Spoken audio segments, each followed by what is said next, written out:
Salut tout le monde, la leçon d'aujourd'hui est destinée aux élèves de la première année du collège. Elle porte sur la description d'un animal. Alors, l'activité qu'on va voir est une activité de lecture. Elle s'inscrit dans le cadre de la 5e séquence dont le titre est Faire la description d'un animal et l'intégrer dans le récit. Le support sur lequel on va travailler est un extrait de l'œuvre La guerre du feu de Rosny Aîné.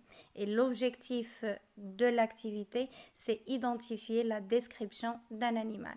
L'animal décrit, c'est l'éléphant. Et on enchaîne avec la lecture et la compréhension du passage que vous avez sur votre manuel parcours, la page 144. Pendant 10 jours, les éléphants descendirent vers les terres basses. Alors ici, nous avons un voyage. C'est le voyage des éléphants. Et leur destination, c'est vers les terres basses. Regardez maintenant le verbe de cette phrase-là. Le verbe descendre. Il est conjugué au passé simple. On sait déjà que le passé simple, c'est le ton de base d'un récit, mais l'imparfait aussi.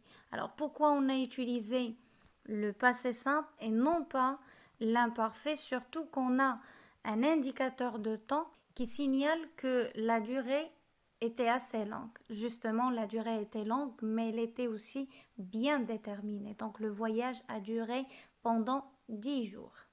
Jusqu'à présent, on n'a pas encore commencé la description des éléphants.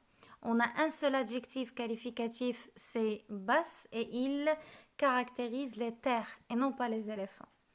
On termine la lecture. Leur vie était belle. Donc ici, on qualifie la vie des éléphants. Comment elle était? Elle était belle. Donc c'est ici que commence la description. Leur cerveau était délicat. Et délicat veut dire plein de finesse et de souplesse. Leur sens plein de subtilité. Subtilité, ça veut dire que les éléphants percevaient finement les choses. D'ailleurs, nous avons déjà l'explication de ce terme-là après les 2 points. Donc, ils avaient la vision, ou bien le regard précis, la vision précise, le regard précis. L'odorat, c'est le sens par lequel on perçoit les odeurs. L'odorat fin. Le tact, ça veut dire le toucher sûr, exact. Et lui, vive. Lui, c'est le sens par lequel on perçoit les sons et les bruits. Énorme mais flexible. Énorme, ça veut dire gros, mais flexible, souple. Pesant, on parle du poids maintenant, mais agile, vif et rapide. Ils exploraient, et explorer, ça veut dire parcourir un lieu afin de le découvrir ou bien découvrir quelque chose dans ce lieu-là. Donc, ils exploraient les eaux et la terre. Cueillir, déraciner. Et déraciner, c'est arracher quelque chose de la terre. Pétrisser, c'est détremper de la terre avec de l'eau. Pétrisser avec ses trompes. La trompe, c'est le nez de l'éléphant. Et regardez la longueur du nez de l'éléphant. Aux nervures, les nerfs, qui s'enroulaient comme un serpent. Étreigner, c'est le verbe étreindre. Et étreindre, ça veut dire embrasser ou bien presser ou bien serrer quelque chose entre ses bras, comme un ours. Donc, grâce à sa trompe, il pouvait serrer quelque chose. Travailler comme une main d'homme. Leur défense en ivoire. Les défenses sont les dents. En ivoire, c'est la matière principale des dents ou bien des défenses des animaux. Leur défense en ivoire fouillissait le sol. D'un coup de leurs pieds circulaires, ils écrasaient. Et écraser, ça veut dire heurter violemment leurs ennemis.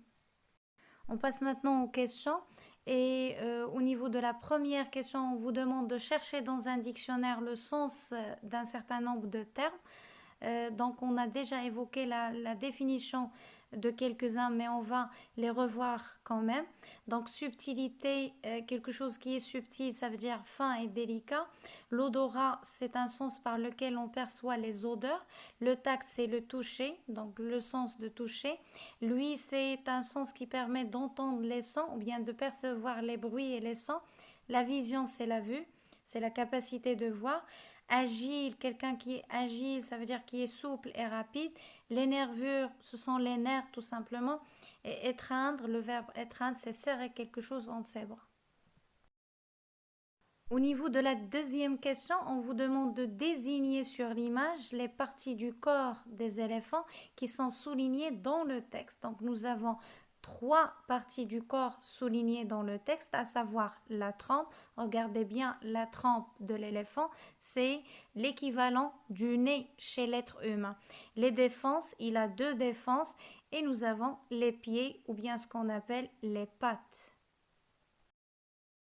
Et on passe maintenant à la troisième question où on vous donne un tableau avec les parties décrites dans le texte et on vous demande de relever les caractérisants utilisés. Alors pour l'allure générale, et qui dit allure générale dit la taille et la forme. Donc le caractérisant ou bien les caractérisants qu'on a utilisés pour décrire l'allure générale des éléphants, c'est énorme mais flexible, pesant mais agile. Voilà la phrase qui renvoie à la description de l'allure générale. Pour la trempe, comment elle est? Elle est aux nervures qui s'enroulaient comme un serpent. Et regardez les procédés qu'on a utilisés. Pour l'allure générale, on a utilisé juste des adjectifs qualificatifs. Mais pour la trempe, on a utilisé un complément de nom aux nervures qui s'enroulait une relative comme un serpent, c'est une comparaison. Pour les défenses maintenant, les défenses sont en ivoire, c'est un complément de nom aussi. Et pour les pieds, ils sont circulaires, c'est un adjectif qualificatif. À partir du tableau, on peut dégager l'ordre ou bien le sens de la description. C'est du général au particulier. Donc on a commencé par l'allure générale. C'est tout ce qui est général et on a passé par la suite aux détails, la trempe, les défenses ainsi que les pieds. On peut ajouter un autre ordre du haut vers le bas. Donc regardez le sens ou bien l'ordre de la description. On a commencé par la trempe, ensuite les défenses et vers la fin on a décrit les pieds. Généralement, il y a 5 sens, mais dans le texte, on n'a cité que 4. Et à chaque sens correspond une partie du corps ou bien un organe. Donc la partie du corps qui correspond à la vision, ce sont les yeux. À l'odorat, c'est la trempe, puisqu'on parle des éléphants bien sûr.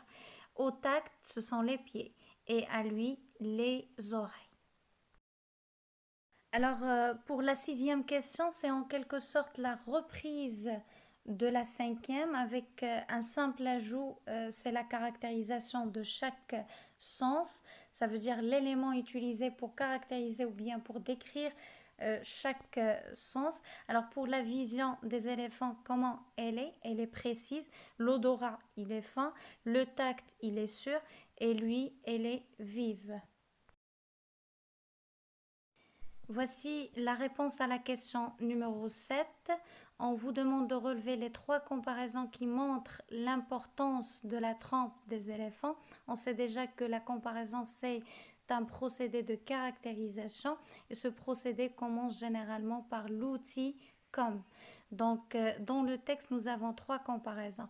Comme un serpent, comme un ours et comme une main.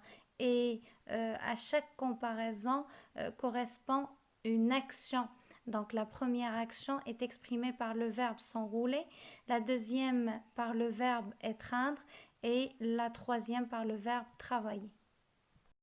Et on termine avec la 8e question. Précise si ce texte exprime une impression positive ou bien négative sur les éléphants. Bien sûr, l'impression, elle est positive. Qu'est-ce qui le montre dans le texte? Donc, il y a pas mal d'adjectifs qualificatifs qui le montrent. Les adjectifs ou bien la majorité des adjectifs utilisés sont positifs, sont valorisants. Donc, il y a leur vie était belle, donc belle. Leur cerveau était délicat. Il y a l'adjectif délicat, plein de subtilité, précise, fin, sûr, vive, ainsi de suite.